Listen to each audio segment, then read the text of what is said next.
Bom dia, oitavo ano, tudo bem? Estou aqui para a gente dar continuidade aos nossos estudos. Mas antes eu gostaria de dar um recadinho. O exercício do capítulo anterior sobre o sistema respiratório, eu fiz a correção e vai estar em anexo a esse vídeo, ok? Quando o tio Gilbert postar esse vídeo, ele vai colocar em anexo a correção dos exercícios do livro, certo? Bom, o que nós vamos estudar hoje? Hoje nós vamos falar sobre o sistema circulatório, tá? Ele também pode ser chamado de sistema cardiovascular. Só que esse sistema, diferente do digestório e do respiratório, ele é um pouquinho maior, até porque é um sistema bem importante, tá? Então, eu resolvi dividir em diversas aulas esse capítulo para o vídeo não ficar tão grande, certo? Bom, qual é a função do sistema circulatório? Ele é responsável por transportar nutrientes e gases. Esses nutrientes e esses gases, eles vão ser transportados pelo sangue, tá? O sangue, ele tem uma cor avermelhada, né? Todo mundo, creio eu, que já tenha visto. Pelo menos se não viu o seu, viu de outra pessoa. E ele é composto por duas partes, tá? Ele é composto pela parte líquida, que é chamada de plasma, e pelos elementos figurados. Esses elementos figurados, eles são divididos em plaquetas, leucócitos, que também podem ser chamados de glóbulos brancos, e hemácias, que também podem ser chamados de glóbulos vermelhos. As plaquetas, ela tem a função de fazer a coagulação do sangue, tá? Então, quando a gente se machuca, há um corte na pele, por exemplo, esse sangue ele vai sair, né? Claro, porque cortou, né? Danificou a pele. Mas vai chegar uma hora que as plaquetas vão começar a trabalhar para impedir que esse sangue continue saindo, tá? E é ela que faz esse trabalho para impedir a saída excessiva de sangue, fazendo com que ocorra a coagulação. E aí, logo a gente consegue visualizar na pele que aquele sangue ele fica com uma aparência igual uma gelatinazinha, que é a coagulação. Logo depois dessa gelatinazinha, a gente tem aquela casquinha. Então, a gente costuma comentar que quando a pessoa tem uma boa coagulação, né, essa casquinha ela se faz muito rápido, certo? Já os leucócitos, que é chamado de glóbulos brancos, eles são responsáveis pela nossa defesa, pelo nosso sistema imunológico. Então, são esses elementos que fazem a defesa do nosso corpo. Então, também a gente tem que ter uma quantidade boa de leucócitos para que isso funcione bem no nosso organismo, tá? E por último, as hemácias ou glóbulos vermelhos, que vai transportar esse oxigênio por todo o nosso corpo. São as hemácias que fazem esse transporte de oxigênio. Então, o oxigênio ele tem que chegar em todas as partes do corpo, tá?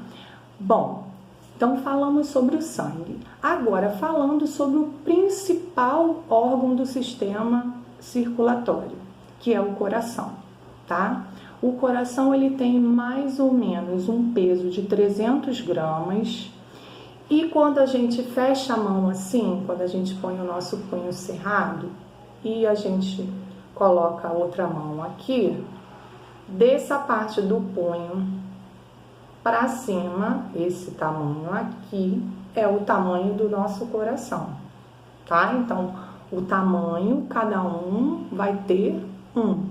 É só fechar a mão, colocar a mão nesse ossinho aqui, ó, que vai descobrir mais ou menos qual é o tamanho do seu coração, certo? Ele é o principal órgão, mas não é só ele que funciona. Ele vai funcionar como se fosse uma bomba, a gente vai comentar também depois sobre ele, mas vão aparecer também nesse mesmo sistema os vasos sanguíneos, que vai ser o nosso próximo vídeo, tá? A gente vai classificar esses vasos sanguíneos, ok? Em média, nós temos uma quantidade de 4 a 5 litros de sangue para as mulheres adultas no corpo. Então, no corpo de uma mulher adulta tem mais ou menos de 4 a 5 litros de sangue, e num homem adulto de 5 a 6 litros, tá? Esse sangue todo, ele circula pelo corpo em aproximadamente 1 minuto. Então, por exemplo, o sangue que está aqui na cabeça, ele chega lá no dedinho do pé, ele passa por isso tudo, pelo corpo inteiro, em aproximadamente 1 minuto. Então, é muito rápido, tá bom? E precisa ser rápido, porque essa circulação, como carrega oxigênio e todas as células precisam de oxigênio, essa oxigenação ela tem que ser a todo momento bem rápida. Por isso que é mais ou menos nesse tempo de 1 minuto, ok? Quando falta essa circulação, aí a gente já nota alguma coisa estranha. Por exemplo, se a gente pegar o nosso dedo e ficar segurando, prendendo a circulação, automaticamente a gente já vê uma anormalidade no dedo, né? Porque ele começa a ficar branco, e se a gente continuar segurando o sangue de branco, ele começa a ficar roxo. Por quê? Está faltando sangue ali, e esse sangue ele tem que circular. Caso não circule, o que a pessoa pode ter, né? Pode sofrer?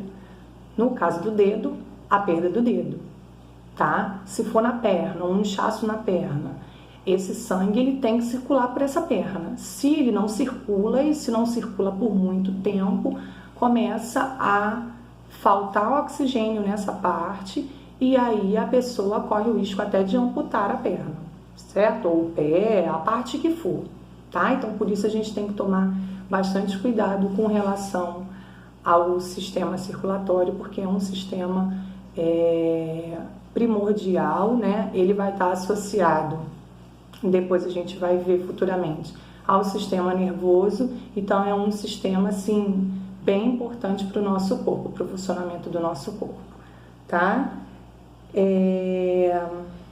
Bom, o que mais? Bom, o que eu quero que vocês observem aqui no livro. Na página 261, nós temos aqui uma imagem mostrando exatamente essa parte do sangue, tá? Pegaram um tubo de ensaio, igual a gente faz quando vai tirar sangue no laboratório, e aí, nesse tubinho de ensaio, é colocado num aparelho que é chamado de centrífuga. É como se fosse um liquidificador de sangue, tá? Coloca esse tubinho lá, essa centrífuga vai girar, e aí, quando gira, fica dividido no tubo de ensaio aonde tá os elementos figurados, que é a parte concentrada do sangue, e aonde está a parte do plasma, que é a parte líquida do sangue, que é essa amarelinha, ok? Para eles analisarem com mais facilidade toda a composição do sangue, tanto a parte líquida, que vão ter lá seus nutrientes, né? Quanto a parte dos elementos figurados, que estão as plaquetas, os leucócitos, que são os glóbulos brancos, e as hemácias, ok? Então, dei uma observada nessa página que fala sobre o sangue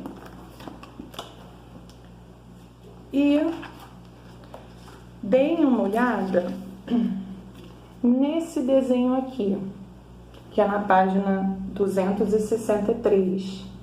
É o nosso próximo assunto, que vai falar sobre os vasos sanguíneos, mas é a nossa atividade dessa aula também. O que vocês vão fazer? Ou vocês vão observar esse desenho e vão tentar ampliar ele, ou então vocês vão até a internet e vão pesquisar sistema circulatório, esquema de sistema circulatório.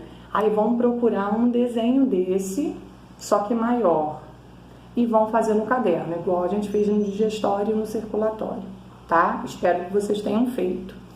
Então, vocês vão fazer esse desenhozinho aqui pra mim. Bom, vai desenhar o coração, ó.